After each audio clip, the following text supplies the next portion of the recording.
Salut à toi, nous sommes Marie et Julien, experts comptables et moralistes, banquiers d'affaires et surtout investisseurs. Nous te souhaitons la bienvenue dans ce nouvel épisode de Kick le Boomer Dream, un podcast où on parle d'investissement, de finances personnelles et d'entrepreneuriat en détente et dans la bonne humeur, avec un objectif, te permettre de nous suivre dans la quête de sortir de la rat race et de prendre ton destin en main.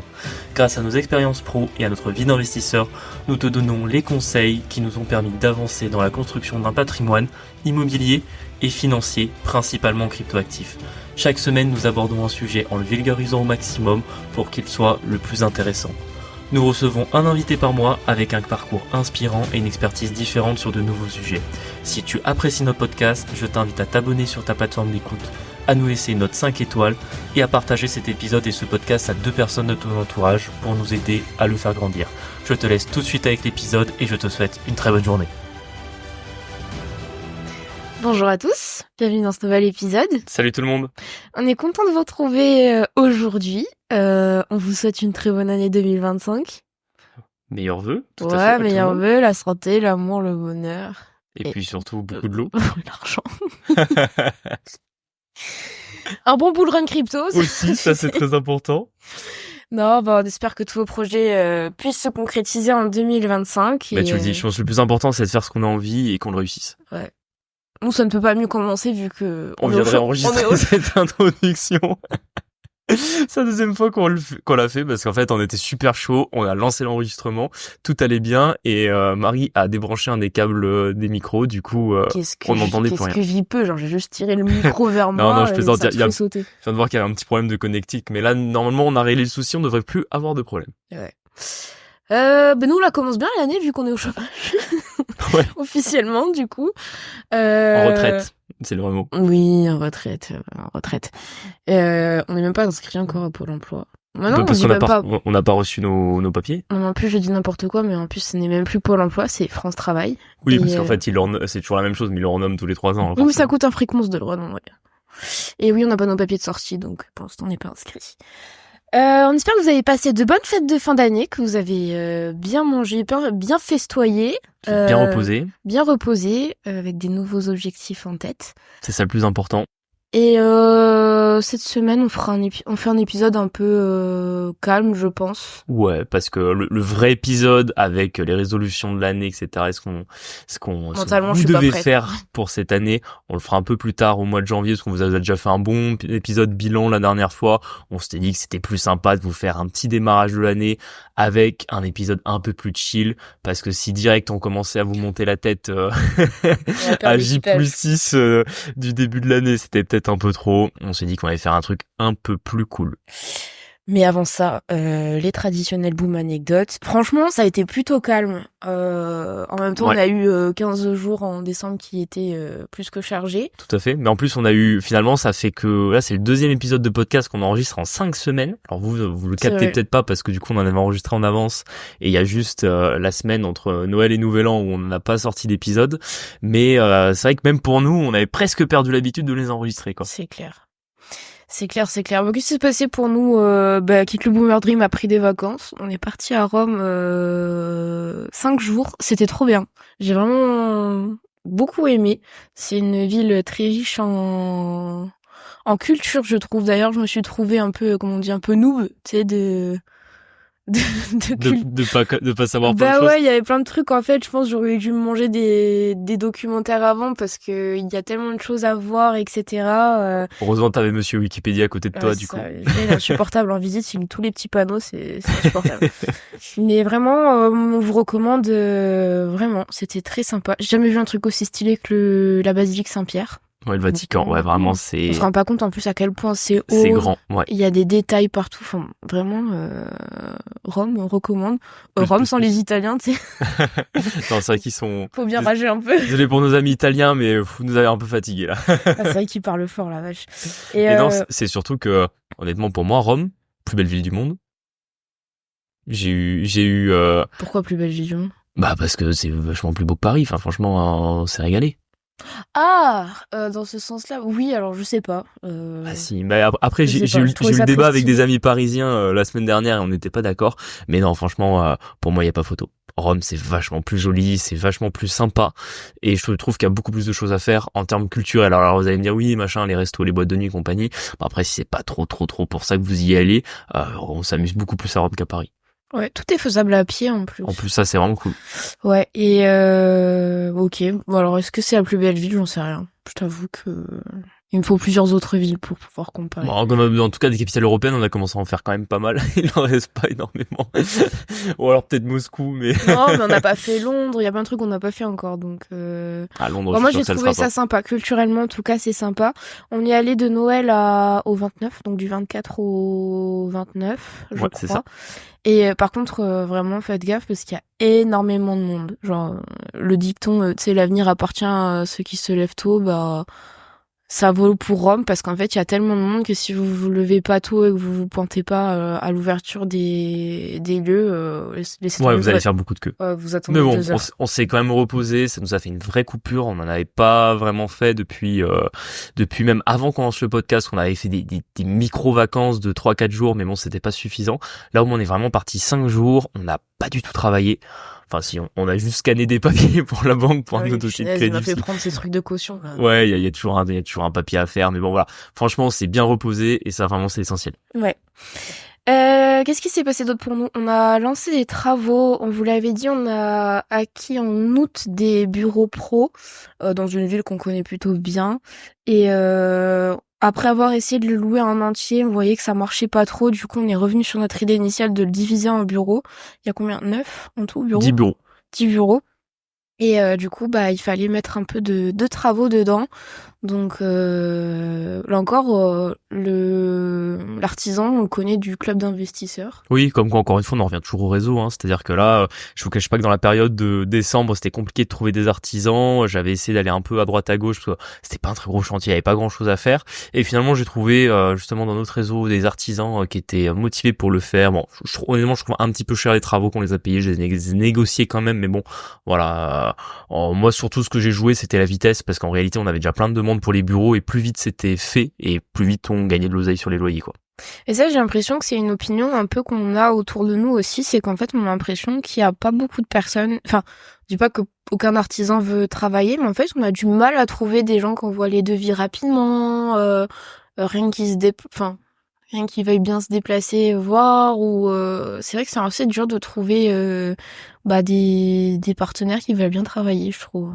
Ouais, je suis assez Pour un prix d'accord. correct et pour un travail correct. Et qu'on n'a pas besoin de relancer 50 fois parce que par exemple bon mais forcément nous sur la taille du parc qu'on a il y a toujours des petits trucs à faire et en fait des fois simplement on appelle l'artisan, on lui demande de passer et en plus enfin vraiment nous on est les bons clients, hein. La plupart du temps quand c'est des petits trucs on négocie pas les prix, on paye vraiment dès que c'est fait, dès qu'on reçoit la facture, enfin vraiment on est le client idéal pour un artisan et malgré ça nos artisans des fois on doit les relancer 4, 5, 6 fois et à chaque fois ils nous disent oui on le fait cette semaine et puis la semaine passe, 2 semaines passent, on les rappelle mais vous l'avez fait, ah non désolé j'ai oublié, j'ai pas eu le temps, etc.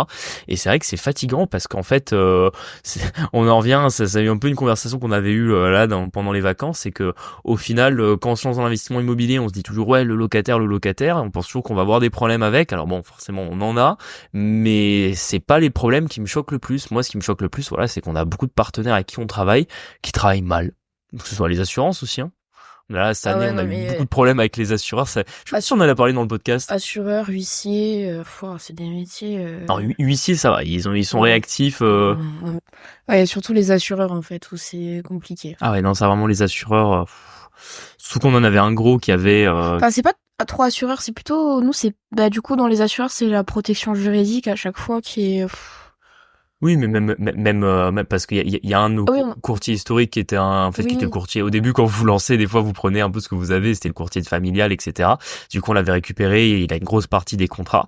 Et justement, on s'était dit, c'est bien qu'on a beaucoup de contrats chez un assureur, on devient un gros client. Et c'est vrai, hein, je pense qu'il gagne, je pense qu'on doit lui faire 5 000 euros par an, quoi. Alors, c'est pas que du bénéfice, mais en tout cas, il y a au moins, en général, la marge d'assurance, c'est 50%. Donc, je pense qu'on lui fait gagner au moins 2 000 balles par an. Donc, on est quand même un gros client pour un assureur.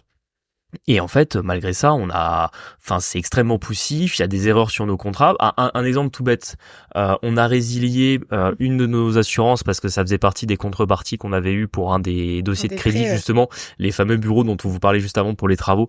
Ça fait partie des contreparties qu'on avait. Du coup, on résilie l'assurance. On devait résilier l'assurance au 20 décembre. Et en fait, on n'a jamais eu de nouvelles de notre recommandé. Et c'est du coup la banque qui devait reprendre le contrat qui me dit oui, d'ailleurs, vous avez eu des nouvelles de votre assureur, ils ont résilié le contrat ou pas? Et j'ai dit je sais pas du tout, on n'a pas eu de nouvelles, je vais les appeler. On les appelle. Du coup, je les ai appelés le 23. Non, le 30, pardon, le 30 décembre, je les appelle et ils me disent ah oui, on a résilié, vous êtes plus assuré depuis le 20. Sur quand même un bien qui vaut 300 000 euros, on a 3 000 euros de loyer par mois, où en fait, si jamais il y avait eu un dégât, un incendie ou quoi que ce soit, en fait, on n'était plus assuré, quoi. Et je me dis, mais c'est quand même une dinguerie, parce que au final, ça serait le seul contrat qu'on avait chez l'assureur, on aurait pu dire, il a pris la mouche, c'est pas grave, il veut plus nous répondre, etc. Ça, je peux comprendre, mais en fait, il nous reste encore au moins 10 contrats chez ce courtier, quoi. Donc en fait, moi, j'arrive pas à comprendre cette réaction de professionnel, en mode, si il voulait garder les autres contrats, faut quand même qu'ils soient un minimum efficace, quoi. Ouais, donc bon, voilà, sans plus s'étaler sur ce sujet-là, ouais, c'est des fois compliqué de trouver des bons partenaires et quand on en a beaucoup comme nous, c'est plus difficile. Donc voilà, pour revenir sur les travaux qui sont en cours, ça se passe bien, ils ont attaqué le placo, il y a du placo un peu d'élec majoritairement et ouais, c'est tranquille, on a déjà rentré 3 locataires sur ce bien, j'en ai un 4e qui rentre au 1er février, après il me restera 5-6 bureaux à louer, sachant que j'ai des prospects pour les autres, donc ça devrait normalement bien avancer. Ouais. Les cryptos, nous sommes le 5 janvier, quand on tourne cet épisode. Au final, c'était plutôt calme, décembre. C'est un peu corrigé sur notre portefeuille. Je pense d'une manière générale, du coup. Mais oui, alors c'est toujours les cryptos. Je vois toujours ça avec une image mentale. Après, de manière générale, dans l'investissement, il faut toujours un petit peu s'imager les investissements et adapter sa stratégie en fonction de ce qui se passe, que ce soit l'immobilier, la bourse, les cryptos. Et dans les cryptos, j'avais une image mentale qui était novembre a été extrêmement positif. Soit décembre, l'est également, et il faudra déjà se poser la question de vraiment prendre beaucoup de gains, voire sortir en totalité au mois de janvier. Moi, j'avais estimé à peu près mi-janvier, donc autour de l'investiture de Trump. Et au final, on n'a pas du tout eu ça en décembre. On a eu un mois qui a été, quand on regarde la bougie en mensuel, il y a un peu d'amplitude, mais on a plus ou moins fini le mois au cours où on l'a commencé. Et finalement, ça veut dire qu'on a fait une pause en décembre. C'est-à-dire que le marché a pas continué à péter comme il avait pété en novembre, ce qui est pas plus mal parce que novembre, il avait vraiment quasiment doublé en un mois.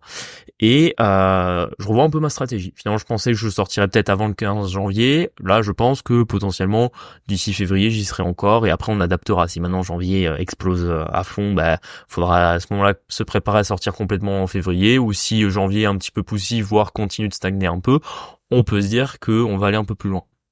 Et c'est vrai que ça, c'est toujours l'image mentale à avoir. C'est que si ça stagne, alors, c'est toujours pareil, j'ai pas de boule de cristal. Demain, Trump peut mourir, il peut y avoir encore une guerre ou je ne sais où dans le monde et ça corrige beaucoup plus. Mais de manière générale, dans un marché qui est extrêmement haussier, quand il y a des pauses, c'est bon signe parce que ça veut dire qu'il y a encore de la réserve pour aller plus haut. Parce que simplement que si on avait déjà eu le point haut du marché, très probablement qu'on aurait corrigé beaucoup plus que ce qu'on aurait corrigé au mois de décembre. C'est cool en vrai, c'est cool. T'as revisité des bureaux, mais est-ce qu'on en a parlé la dernière fois? Je pense que oui. J'avais parlé que je devais aller les visiter. Ah tu les as visités. Et je les ai visités du coup. Et franchement, moi perso, je suis très très très très chaud pour cette visite. Ça fait partie, d'ailleurs, c'est un peu ce qu'on va parler dans l'épisode après, des opportunités qui viennent à vous, qu'il faut savoir pas refuser, parce que là en soi, on était quand même en mode on se calme sur les invests. Déjà, on met en location tout ce qu'on a à mettre en location et on fait un peu une pause. Ça nous permet de mettre un petit peu d'ordre dans notre parc, etc. Et on attend avant de se relancer sur quelque chose. Et en fait, un locataire du coup qui m'a un de nos bureaux justement dans le projet où on fait des travaux, qui m'a dit qu'il vendait dans une autre ville des bureaux qui ressemblaient à ceux-là, et effectivement nickel, tous les travaux ont été refaits en 2019, le bien il est dans un état impeccable. Bon, il y a toujours 3 bricoles à faire, mais je veux dire, il y a la clim, c'est bien isolé, l'électricité totalement aux normes, les bureaux sont très propres. Enfin vraiment, si vous avez besoin d'un bureau pour n'importe quelle profession, vous arrivez, vous mettez vos 3 meubles et votre bureau est prêt. Il y a un rideau métallique, il y a même des places de parking avec, donc franchement c'est super bien placé. Et ça m'a vraiment hypé, tu vois. Il y a des visites des fois où tu ressors, moi ça m'est arrivé de visiter des immeubles soi-disant 12% de renta, et en fait quand je sortais de là, j'étais en mode bah en fait non, c'est pas intéressant. Et là vraiment très très très intéressant.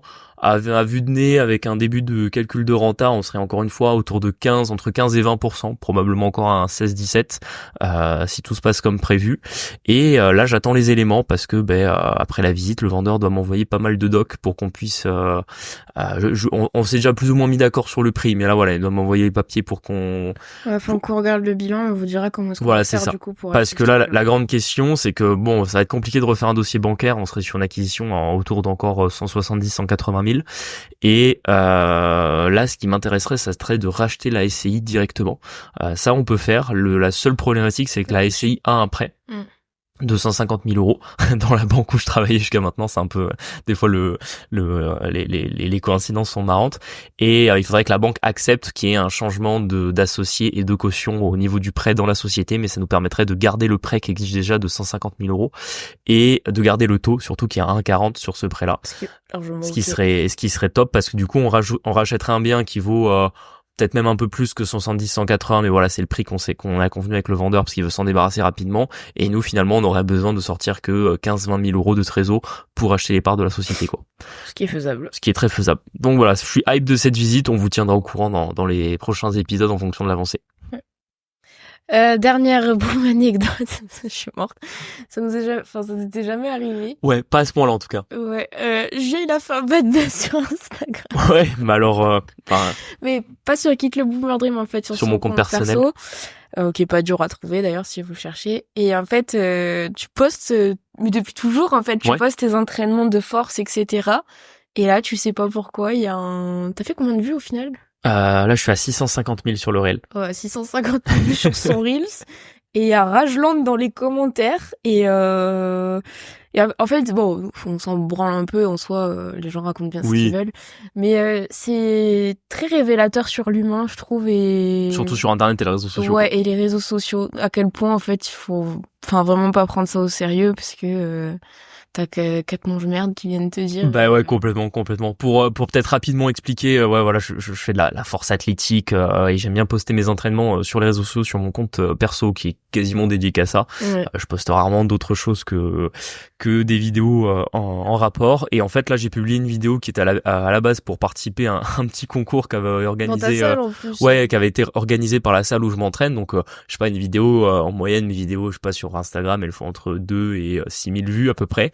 Et là, je sais pas ce qui s'est passé. La vidéo est devenue virale. Elle a complètement explosé. Et forcément, j'ai découvert ce qu'étaient les fameux rageux d'internet, mais puissance 1000, parce que là vraiment j'ai eu 800 commentaires je crois sur le Reel, et il y a eu quelque chose comme 4000 partages, un truc dans ce style, dont des partages en story où ils ont dit non mais c'est n'importe quoi sa technique. Enfin bref, je vais pas vous expliquer le pourquoi du comment, parce que si vous êtes pas familier de ce sport, vous comprendrez rien de ce qui les a gênés sur la vidéo, mais c'est vrai que c'est révélateur de se dire en fait déjà les gens ont que ça à faire, et puis tu sais beaucoup viennent cracher leur venin gratuitement, quoi. Ouais, parce qu'au début nous s'en fout, enfin ils s'en foutent, oui, tu les laissais écrire, mais en fait au bout d'un moment on voit bien quand même que la haine attise la haine. Genre, il y en a qui m'ont pris un peu trop la conf.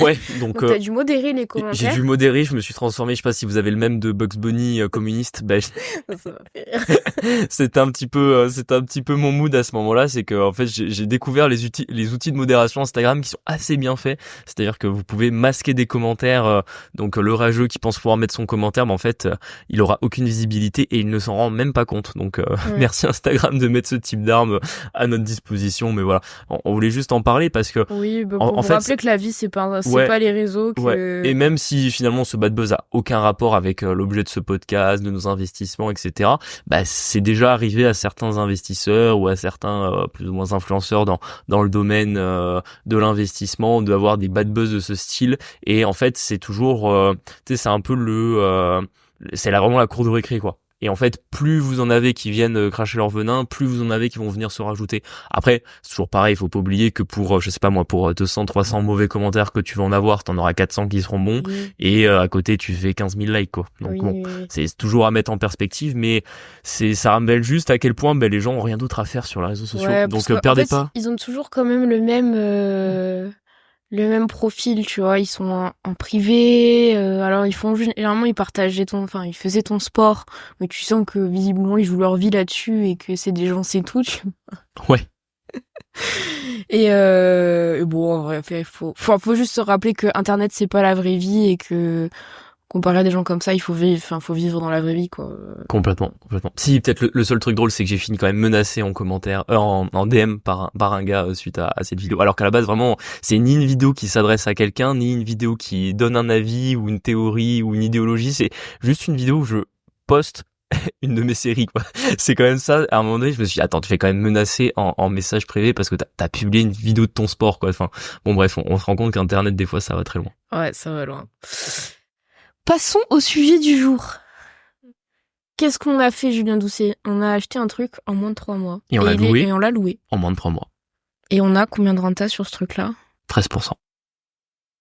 Comme quoi tout est faisable. Exactement. Non, on voulait vous faire cet épisode, on attendait que ce soit fini pour vous le faire. Parce qu'en fait, quand on dit que c'est impossible, etc., en fait, si on l'a quand même fait en 3 mois, on a acheté un truc et on l'a loué. Et on s'est gavé dessus, donc... Complètement. Et c'était l'occasion, parce qu'on voulait faire un épisode où on vous racontait un peu cette opération, parce que c'est une de nos plus belles opérations et une de celles qui s'est le mieux passée cette année, je pense. Enfin, alors en plus, à la base, moi, j'étais pas chaud du tout. Mais... Et même si on est les premiers à le dire, qu'un l'immobilier, c'est lent et qu'en général, une acquisition, ça prend plus de temps. Entre le moment où vous prenez la décision de vouloir acheter un bien et que vous avez fini l'opération, c'est souvent 6 mois, parfois plus si vous avez des travaux. Là, pour le coup, on a réussi à le faire en 3 mois. Et on voulait un petit peu vous raconter cette opé-là, parce qu'il y a pas mal de points qui sont intéressants et qui, je pense, vont vous servir, ou en tout cas vont vous motiver, vous montrer que en étant bien organisé, en ayant toujours une stratégie, en fait vous allez très loin rapidement. Exactement.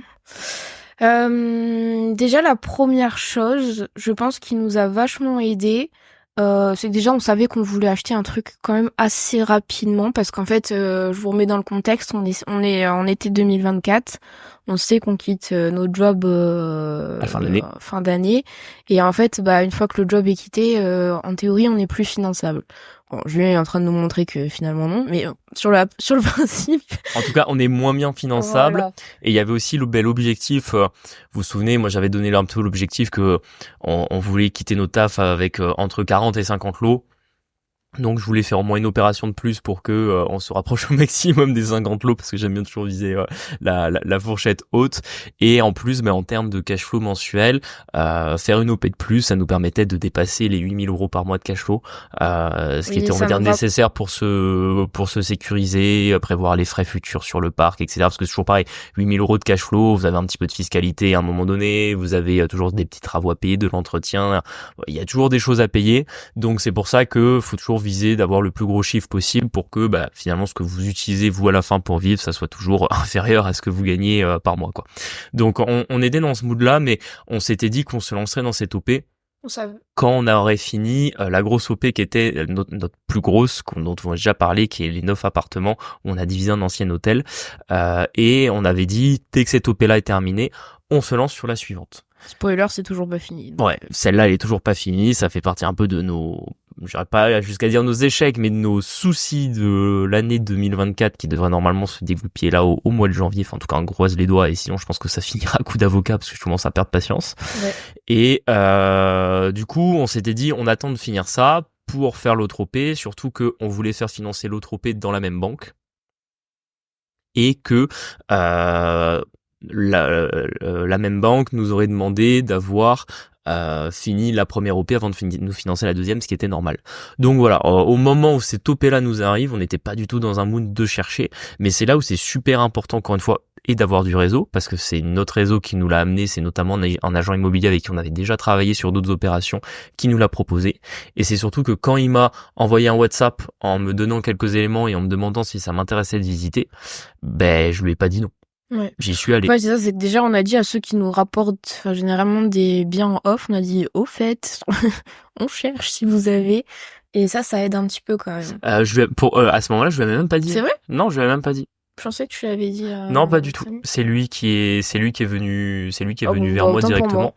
Donc, comme quoi, faut toujours rester ouvert, en fait. Et c'est un peu ce que je dis, parce que aujourd'hui, ceux qu'on accompagne en coaching sur leurs investissements, c'est ce que je leur dis, c'est que même s'ils ont déjà un compromis qui est signé sur un bien, si à un moment donné, ils ont on leur amène une nouvelle opération, un agent immobilier où ils tombent sur quelque chose qui a l'air vraiment intéressant, faut toujours aller visiter. Dans le pire des cas, c'est pas intéressant. Dans un cas moyen, c'est une bonne OP, ça vous fait de l'expérience de voir un peu ce qui est possible de faire. Vous pouvez pas l'acheter parce que peut-être vous pouvez pas financer 2 OP en même temps. Ou alors, dans un dernier cas qui est le meilleur, vous avez trouvé une super OP et vous pouvez financer en même temps que l'OP que vous êtes déjà en train de signer.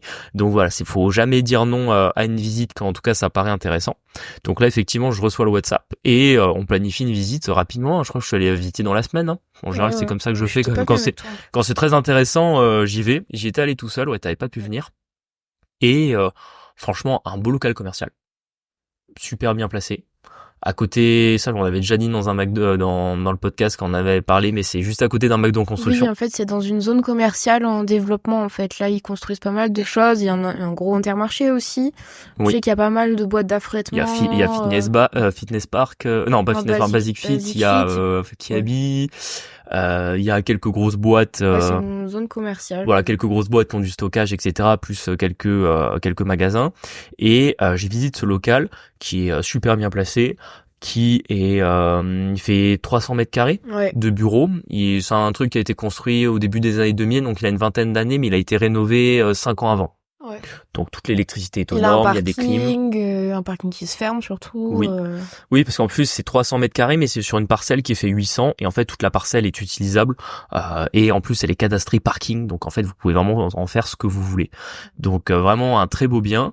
Et maintenant faut parler un peu chiffres. Ouais.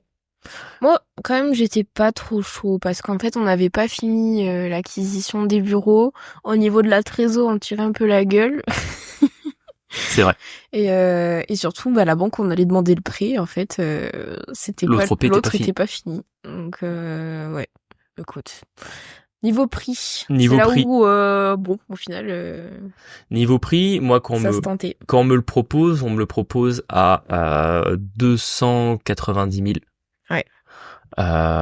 Tout frais compris, donc y compris la commission de l'agence, etc. Et sachant que c'est un bien que l'ancien propriétaire louait 3200 hors taxe. Donc vous voyez, on est déjà au-dessus des 12% de renta. Ouais, d'ailleurs je sais pas comment il a fait. En fait, il le louait à sa propre boîte. Ah bon, voilà. Mais je trouve que 3200 hors taxe, je pense que le loyer était un poil cher. C'était mon avis. Pour moi, c'était un bien qui valait maximum 3000 € de loyer par mois. Donc, sur cette base-là, on fait une négociation. Ouais. Parce que moi, je dis que je suis intéressant. Alors, vous savez, l'agent immobilier me dit oui, mais bon, j'ai d'autres investisseurs sous le coude, etc. Et en fait, ce que je comprends, c'est qu'il y a d'autres mecs qui veulent l'acheter, mais qui veulent pas passer par l'agent immobilier parce qu'ils veulent pas payer la com. Parce que notamment le voisin qui voulait agrandir ses locaux, etc. Donc, on négocie quelques jours et finalement, on arrive à tomber d'accord sur 265 000 €.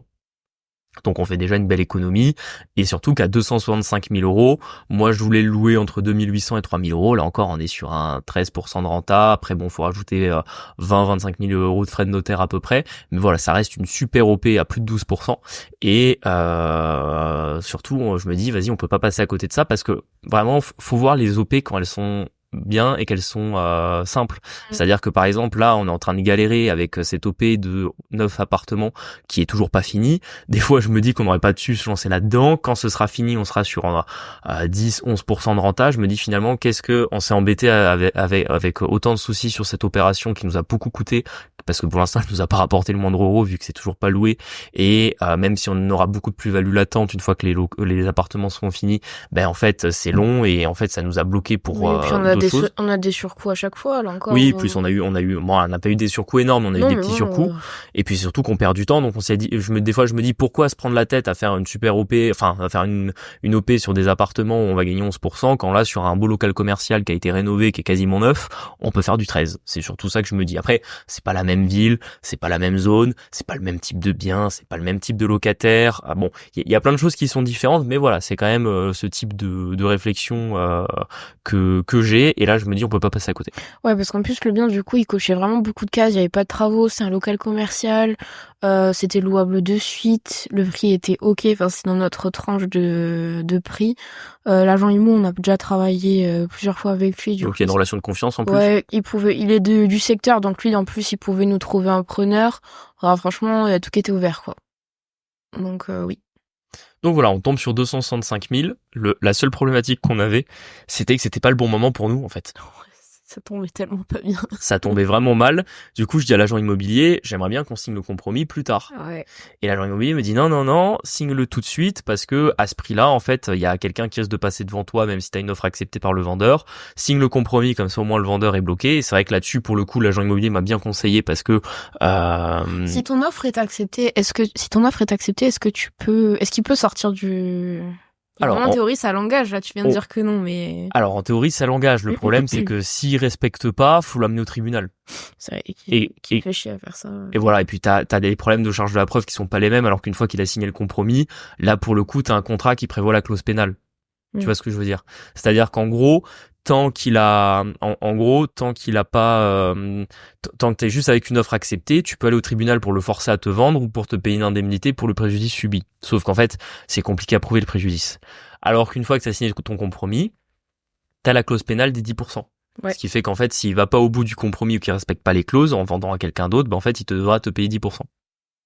Donc c'est pour ça que c'est toujours intéressant de signer le compromis rapidement. Donc là, l'agent immobilier nous conseille bien, on choisit de signer le compromis. J'avais voulu qu'on mette autant de délai que possible pour l'obtention du prêt parce que je savais qu'on pouvait pas aller voir la banque tout de suite. Et là aussi, le vendeur râle parce qu'il voulait, on tombe encore sur un bon boomer qui voulait absolument qu'on signe rapidement. On a beau lui expliquer que on est finançable, mais qu'il faut nous laisser un peu de temps parce qu'on est en train de finir d'autres opérations. Il veut pas trop l'entendre. On arrive à délayer, je crois, 3 semaines ou un mois. Oui, en fait, sur le moment, on lui a dit oui. En fait, par notaire, on a dit au fait. Voilà, c'est ça. En fait, on avait jusqu'à fin octobre pour avoir l'accord de prêt et on avait jusqu'à fin novembre pour signer l'acte final. Après, qu'est-ce qui se passe? On signe le compromis, et puis là, on attend. En fait, on attend. Pourquoi? Parce qu'en fait, on est bloqué sur notre OP avec les 9 appartements. On n'avait pas les compteurs, je crois, à cette époque. On n'avait pas les compteurs et surtout, on était sur une pause prévisionnelle des compteurs fin août. Ouais. Donc, à cette époque-là. Mais c'est pour ça, en fait, encore une fois, là maintenant on peut se dire en fait c'était complètement fou de notre part parce qu'au final là les 9 appartements sont toujours pas loués. Mais à cette époque-là, on était au début des problèmes avec Enedis et en fait on était ok, on aura nos compteurs en gros pour début septembre. Au 15 septembre les entreprises ont fini les finitions, maximum fin septembre c'est loué. C'était le plan à cette époque-là. Et pour ceux qui se rappellent, en fait, on s'est mariés à la mairie à cette époque-là aussi, et en fait, on attendait les sous du plan épargne entreprise. Du plan épargne entreprise. Qui devait nous permettre de faire l'apport, parce que on va vous le dire à la fin, mais sur cette OP-là, on a fait à peu près 35 000 € d'apport. Ouais, c'est ça. Donc tout se goupillait à peu près comme il fallait. Là, il fallait juste mettre le casque, attendre un peu, et je crois que c'est fin septembre qu'on a demandé un rendez-vous avec la conseillère. Oui, ou à fin septembre, je te dis, écoute, là on commence à être dans les galères avec Enedis, et je lui dis, écoute, on peut pas perdre de temps, faut qu'on enclenche le dossier bancaire, on lui dira que c'est en cours de location. Sachant qu'on n'avait pas 15 000 banques à aller voir au final, parce que on venait de faire financer, du coup, dans la deuxième principale, on avait fait financer, du coup, les locaux qu'on a achetés en août.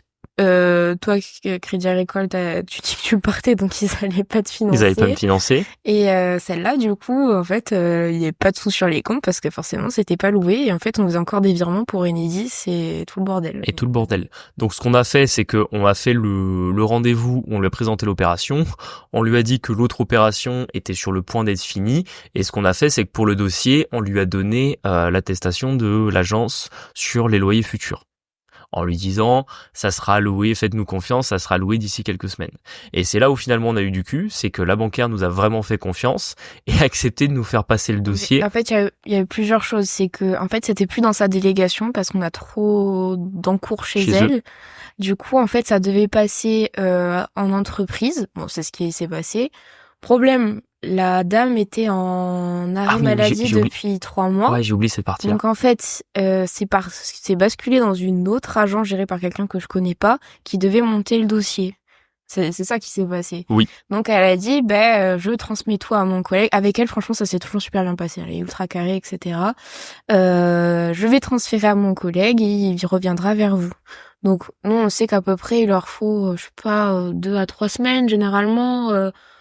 Pour avoir monter le dossier et tout, mais c'est vrai que pas de nouvelles, sachant qu'elle nous avait dit quand même c'est conditionné à ce que en gros l'autre opération soit faite et terminée. On était là. Oui. Oui, vous inquiétez pas. Dans ces cas-là, il faut toujours être. Ouais, je me sentais pas bien, en vrai. J'étais là, on va se faire rigoler. Toi, tu le sentais pas bien, mais moi, j'étais en mode, écoute, on tente le tout pour le tout. Et finalement, effectivement, ce qui s'est passé, c'est que on n'avait pas de nouvelles de la banque jusqu'à. Donc, on avait passé la date où on devait donner l'accord fin octobre. Donc, on était encore engagé dans le compromis jusqu'au 29 novembre. Et je sais que apparemment, le vendeur, il voulait pas. Ouais, l'agent IMO était là. Va falloir nous donner une réponse. Alors, Julien commence à déposer au Crédit Agricole pour avoir un refus. Sait-on jamais que rien ne passe, parce qu'en fait, on l'a déposé nulle part ailleurs le dossier. Donc, Exactement. Donc là, c'est peut-être le moment où on commence à être un peu stressé. Moi, je reste quand même assez confiant. Je me dis bon, on n'a pas fait tout ça pour rien. Celle-là, elle va pas nous échapper. Il y a pas de raison que ça marche pas. Et surtout, on était 2 semaines avant la fin du compromis, donc on était vers le 15 novembre, où sa collègue du coup qui est en arrêt maladie revient, m'appelle et me dit désolé, j'ai pas pu commencer le dossier en fait. Donc là je comprends qu'elle a pas commencé le dossier. C'est moi qui appelle. En plus on allait à une AG où Julien. Oui mais bon ouais ça change rien. Enfin ça change rien l'histoire. Je lui dis vous avez des nouvelles, elle me dit vous avez des nouvelles, je dis non, et elle me dit en fait je crois qu'il a pas monté le dossier, donc on devait attendre une semaine. Mais ça c'était la semaine d'avant, mais moi du coup quand je l'ai finalement eu 2 semaines avant la fin du compromis, et c'est là où n'importe quel client aurait râlé, et c'est là où, étant banquier, j'ai su exactement quoi lui dire. Déjà, je lui ai demandé, je vais pas rentrer dans sa vie privée, mais voilà, je lui ai dit que j'espère que, en tout cas, si elle était revenue d'arrêt maladie, elle allait mieux et que c'était pas trop grave la raison pour laquelle elle avait dû s'absenter. Du coup, ça lui a fait très plaisir. Je lui ai dit que je comprenais et que moi, ce que je voulais, c'était mon attestation d'accord de prêt le plus vite possible, que ça me donne une cartouche pour faire patienter les notaires, le vendeur et l'agent immobilier. C'est comme ça que je lui ai présenté.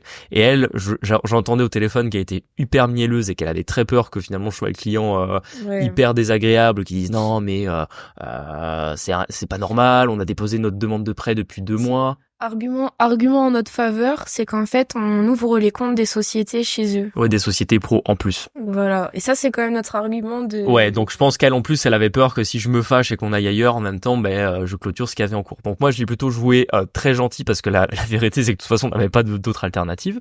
Donc j'ai joué très gentil et ça a marché. Elle nous a sorti l'accord de prêt en une semaine. Ouais, je savais même pas que c'était faisable. Ah si, elle nous l'a sorti en 1 semaine, ce qui fait que j'ai pu l'envoyer à la banque. Et après, je lui ai dit, pour l'édition des offres, ça se passe comment? Faut patienter combien de temps?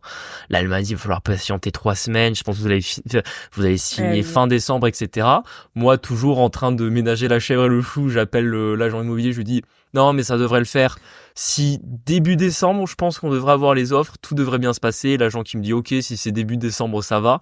Du coup, j'étais déjà en train d'essayer de gratter le maximum d'un côté pour en donner un peu de l'autre. Après, je me mets à la place du vendeur. Qu'est-ce qu'il aurait pu faire de plus? Il a en face des acheteurs qui avaient leur accord de prêt. En fait, il avait qu'à patienter, tu vois. Enfin, je veux dire, quand c'est comme ça, il y a peu de chances qu'il vous dégage du compromis au final. Tu as raison, mais il y a toujours un risque, tu vois. Et comme c'était quand même une très belle OP qu'on faisait, et qu'en plus nous, on était un petit peu coincés dans le sens que si on faisait pas stopper, on pouvait pas en faire d'autres derrière. En mode, c'était pas. On avait grillé notre cartouche. On avait grillé notre cartouche parce que quoi qu'il arrive, fin décembre, on quittait nos tafs, donc il y avait pas d'autres alternatives. Donc c'était pour ça où moi c'est le seul moment où je me suis dit, allez, avec tous les efforts qu'on a fait, on vient d'avoir un accord de la banque, ça peut pas claquer maintenant, tu vois. Et finalement, la banque a été tellement réactive qu'on a signé le dernier jour du compromis. On a signé le 29 novembre. Ouais.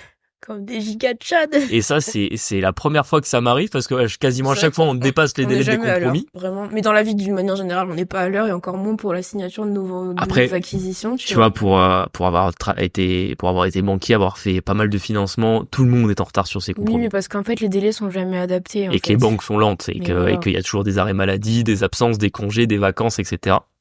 Donc finalement ça a été l'OP qu'on a réussi à financer le plus vite possible avec quand même on partait avec toutes les mauvaises cartes sachant que finalement on a réussi à la faire financer alors que l'autre OP des 9 appartements est pas terminée et ça c'est quand même ouais je sais même pas comment elles ont fait pour pas en fait elles nous ont fait confiance, elles ont pas regardé, c'est juste ça hein. Oui, elles nous ont dit ça c'est loué, en fait on a dit oui, c'est en train, on dit ok. C'est ça, et en fait ils se sont pour faire les études de financement avec les loyers de l'OP qu'il y avait déjà, ils ont pris simplement l'estimation de l'agence immobilière qu'on avait donnée pour le précédent financement en fait, ils ont gardé ça. C'est là aussi où vous voyez la banque, c'est que des cases à cocher. Oui.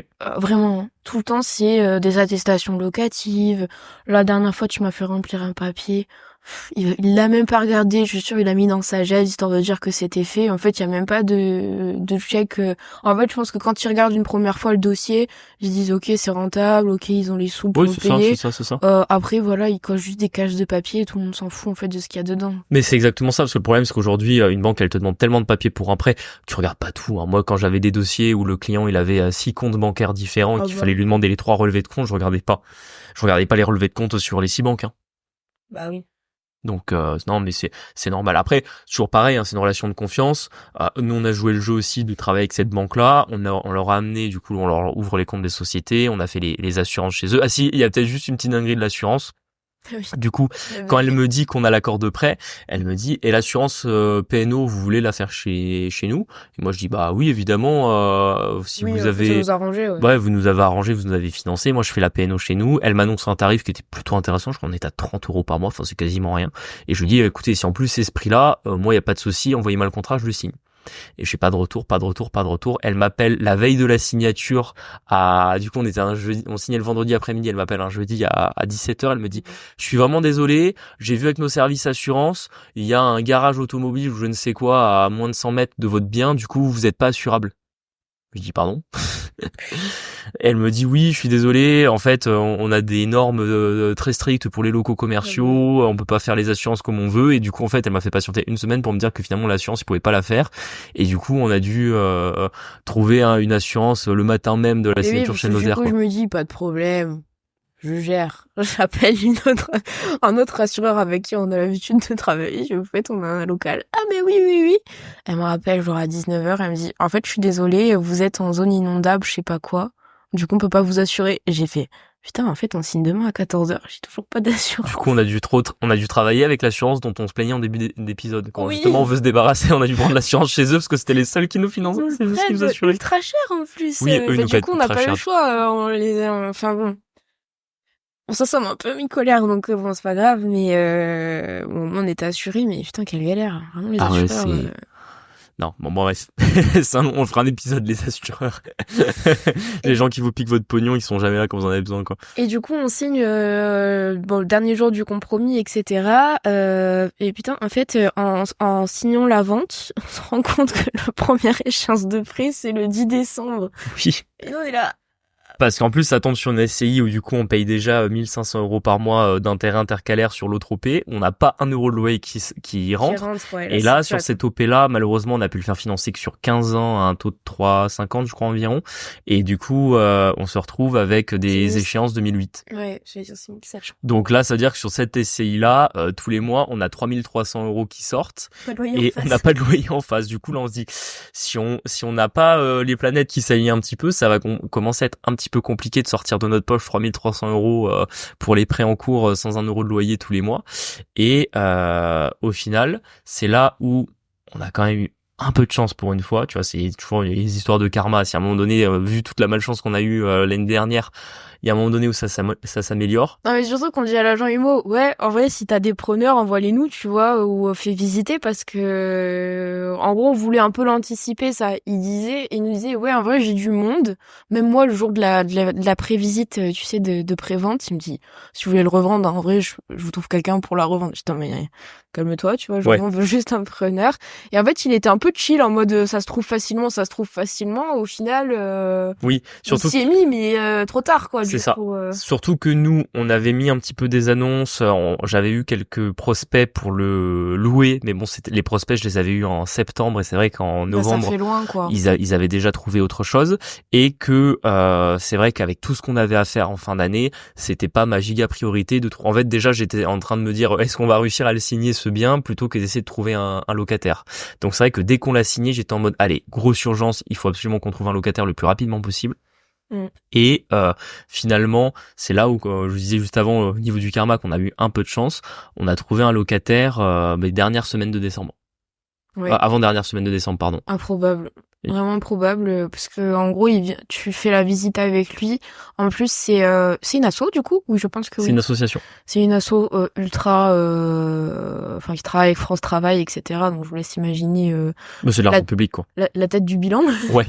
Du coup, on était là. Oui, c'est bon. Exactement. Et finalement, ils nous ont pris les locaux. Ils payent 2900 € de loyer par mois. On a 0 € de charge de copropriété. On a 0 frais locatifs parce que du coup, comme ils ont toute la parcelle, c'est eux qui ont l'entretien des espaces verts, qui ont leur propre contrat d'eau. C'est pas pour notre pomme. La taxe foncière, c'est eux qui la payent. Donc les 2900 € qu'on prend de loyer par mois, ils sont net. Ouais. Donc c'est là des fois où on parle de, je fais juste une petite parenthèse là-dessus, où on parle des fois de rentabilité brute, rentabilité nette. Là, par exemple, dans ce cas-ci, notre rentabilité brute égale notre rentabilité nette, hormis les frais d'assurance qu'on va payer tous les mois, quoi. Ah oui, ouais.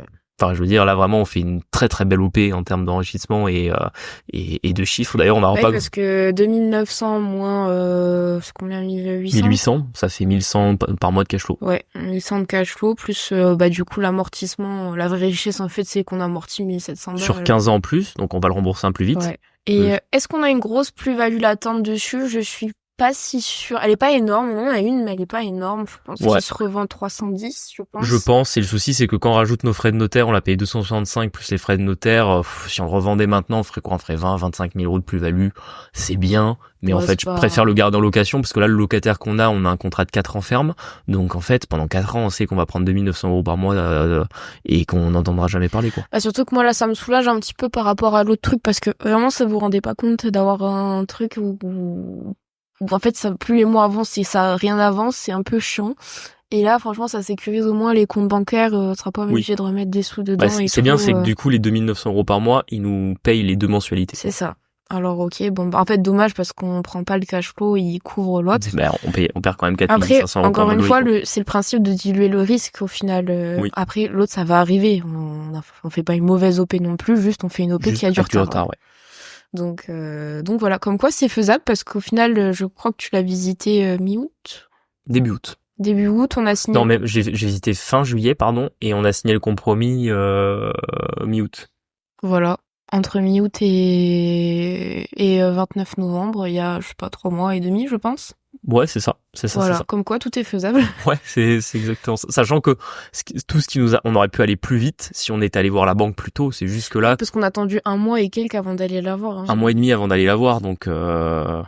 C'est vrai qu'on aurait pu faire ça un peu plus tôt. Ouais. Mais comme quoi, tout est faisable et c'est là aussi, c'est pour vous montrer que c'est pas linéaire. Hein. Je veux dire, rarement une opération, ça se passe sans embûche, ou au moins que quand vous êtes au début. Complètement. Mais tout est faisable et regardez-nous, on est ultra endettés en soi sur le papier et on a quand même réussi à se faire financer. Alors, on a des coups de chance, mais il y a des fois on a des coups de pas de chance, notamment l'autre opération. Ça, franchement, c'est tellement pas de chance que au bout d'un moment, ça revient de notre côté aussi des fois. On a vraiment eu beaucoup de malchance, donc. Le fait qu'elle ait pas regardé que l'autre était loué, enfin il y a plein de trucs comme ça. Le mec en arrêt maladie, ça a joué un peu en notre faveur parce que en fait, elle était obligée de nous dire oui, ça faisait un mois qu'ils avaient le dossier. Donc après c'était selon leurs conditions. C'est vrai que peut-être sur les conditions, mais nous aussi on a pas demandé ailleurs, donc 15 ans ça faisait un peu chier, mais si c'était que voilà. En fait, peut-être le seul bémol, c'est que sur le crédit, moi j'avais anticipé qu'ils nous prêtaient sur 20, donc s'ils nous prêtaient sur 20, on avait des échéances à 1400 par mois. Et oui, mais on est trop endettés chez eux, du coup ils nous passent sous les conditions pro. Exactement. Et pro c'est 15 ans. Exactement. Donc on perd entre guillemets 400 € par mois de cash flow. Est-ce qu'on est à ça près, je sais pas. Non, on n'est pas à ça près parce que de 1, qu'est-ce qu'on a fait, c'est qu'on a fait jouer nos options souplesse sur nos autres prêts pour récupérer ces 400 € là par mois. Ah oui, j'avais oublié qu'on avait fait ça. Oui, c'est vrai. Et qu'en plus, comme c'est un bien où le taux est plus élevé que les prêts où on a fait jouer les options souplesse, finalement en termes d'intérêt payé par mois, on est gagnant parce que du coup ce prêt-là il est sur 15 ans et qui va se rembourser plus vite. Et je pense que l'idée c'est de garder ce bien 15 ans et dès que le prêt est remboursé de le revendre. Sachant que peut-être dernier point, ça c'est pour toujours les petits conseils sur les choses à regarder. Là je reviens sur le bien, j'avais oublié d'en parler tout à l'heure, mais c'est vrai que entre le moment où je l'ai visité la première fois et où on l'a acheté, je suis retourné le voir quand même. On a vérifié 2 points sur ce bien quand même. La toiture. Ou c'est l'avantage qu'on a fait monter ton Mon frère ouais. qui est charpentier pour qui nous a dit avec quelques petits soucis, mais grosso modo voilà, moi ce que je voulais m'assurer c'était que si vu qu'on est propriétaire bailleur d'un local commercial, en soi on a que hors d'eau hors d'air. Ouais. Donc pour moi le seul risque c'était la toiture qui est pas s'il y avait un gros orage ou des tempêtes qu'on n'ait pas de soucis là-dessus. Que c'est un peu bizarre comme c'est une toiture en tôle. Oui, en fait, comme bien, mais même la façade, j'ai l'impression qu'elle est en espèce de tôle. Alors pas à l'intérieur bien évidemment, mais l'extérieur est aspect tôle. Oui. Et on n'a jamais eu de bien comme ça, donc je sais pas. Oui, si c'est le premier de l'extérieur, ça fait vraiment. Je pense qu'à la base c'était ça devait être un hangar. Grande maison de jardinage, je sais pas si. Ouais, voilà, c'est ça. En fait, c'est parce que c'est un hangar et que ensuite le hangar a été aménagé en bureau. Il est isolé, bien sûr, donc à l'intérieur il fait pas froid, il fait bon, etc. Il y a tout un système de clim. Ça aussi, le système de clim, on l'a fait contrôler parce que ça fait partie des choses. On n'avait pas demandé un truc au vendeur aussi Ah si, là, on lui a demandé d'élaguer le jardin. Oui, et c'est ça, il a élagué le jardin parce que c'était un peu une jungle quand il est allé. Ouais, et on lui a dit non, il va falloir. Et en fait, c'était très propre quand je l'ai visité. Ouais, tout à fait. Et le seul détail, tiens, ça, je crois que j'ai oublié de te le dire. Quand j'ai fait l'état des lieux, je me suis rendu compte que la boîte aux lettres était par terre. Ah. Ça, c'est un truc qu'on n'a jamais vu. Bon, à la limite, le preneur, il m'a dit, ça, une boîte aux lettres, c'est 15 balles, on a un artisan, on va le faire, tu vois. Donc, c'est pas grave, mais effectivement, on n'avait pas fait attention à la boîte aux lettres et la boîte aux lettres était par terre. Ok, bon. Mais voilà, sinon, tout s'est super bien passé. Ouais. Et d'une manière globale, ça s'est bien passé, surtout c'est faisable. Donc si vous avez peur que ça prenne 6 mois, etc., il y a quelques prérequis quand même à avoir, c'est de savoir plus ou moins ce que vous voulez et d'avoir les oreilles ouvertes, quoi, les yeux ouverts, avoir un peu de sous de côté aussi, je pense, parce que là du coup, nous on avait une idée de l'enveloppe et on savait plus ou moins ce qu'on pouvait mettre dedans. Bon, on a fait 12% d'apport. C'est ça, c'est tous ces prérequis là que juste vous ayez en tête et en fait, une fois que ça match, faut y aller, quoi. En fait, faut pas trop hésiter. Complètement. Et surtout quand c'est des belles OP comme celle-là, par exemple, en vrai, ça aurait été encore un truc un peu compliqué où on perdait beaucoup de temps, il y avait peut-être des travaux, chose. On se serait dit, non, en fait, soit on le fait pas, soit on attendra, on prendra autre chose, soit on fera pas d'autres OP. Là, c'est vraiment que c'était quelque chose. C'est vrai que ça conditionne un peu au temps de l'opération, c'est que le truc était nickel, quoi. Je veux dire, il y avait aucun frais de notre part à mettre, ni celui du vendeur, à part élaguer le terrain, super. Mais sinon, aucun travaux, tout était fonctionnel, tout était propre, il y avait juste à poser ses valises, quoi. Ça me fait penser aussi à un dernier détail, ça c'est un peu pour ceux qui écoutent beaucoup de podcasts, qui ont des fois un peu de mal à se rendre compte quand les investisseurs immobiliers parlent en lot, etc. Vous voyez qu'un lot, ça peut être autant une cave où vous gagnez 100 € par mois qu'un local commercial où vous gagnez 2900 par mois, voire plus. Donc c'est pour ça que c'est vrai que nous-mêmes, on emploie souvent le terme des lots parce que on va dire c'est pratique pour faire comprendre si t'as un gros parc immobilier ou pas. En fait, ça nous fait un lot est égal à un locataire. Et c'est vraiment ça qui est chiant à gérer, c'est le locataire. Ouais, c'est ça, mais je veux dire, là, en soi, c'est vrai que ce local-là, on aurait aussi pu le rediviser en 10 bureaux et louer chaque bureau séparément, c'était faisable. C'est l'avocat qui m'avait demandé ça. Ouais, donc on avait eu de la demande et je sais que l'agent immobilier m'avait dit qu'il y avait de la demande, mais ce que je veux dire, c'est que là, on aurait pu dire on achète 10 lots, alors qu'au final, c'est juste que là, on achetait un lot avec un locataire, juste ça faisait un très gros loyer, quoi. C'était juste cette parenthèse-là. C'est ça. On espère que cet épisode vous a plu. N'hésitez pas à mettre 5 étoiles. Voilà. On espère surtout que vous allez passer une bonne rentrée. Courage à vous si vous êtes dans les transports ou en voiture, dans les embouteillages. On pense fort à vous. Nous, depuis notre canapé, c'est les gros bâtards. Non, depuis les pistes de ski, parce qu'on sera au ski cette semaine. Non, vous inquiétez pas, on n'a pas prévu de faire les influx voleurs tout le temps en vacances. Non, juste là, on se repose un petit peu et puis on a eu une super occasion de partir au ski. On vous le racontera, je pense, dans le prochain épisode. On vous montrera sur Instagram.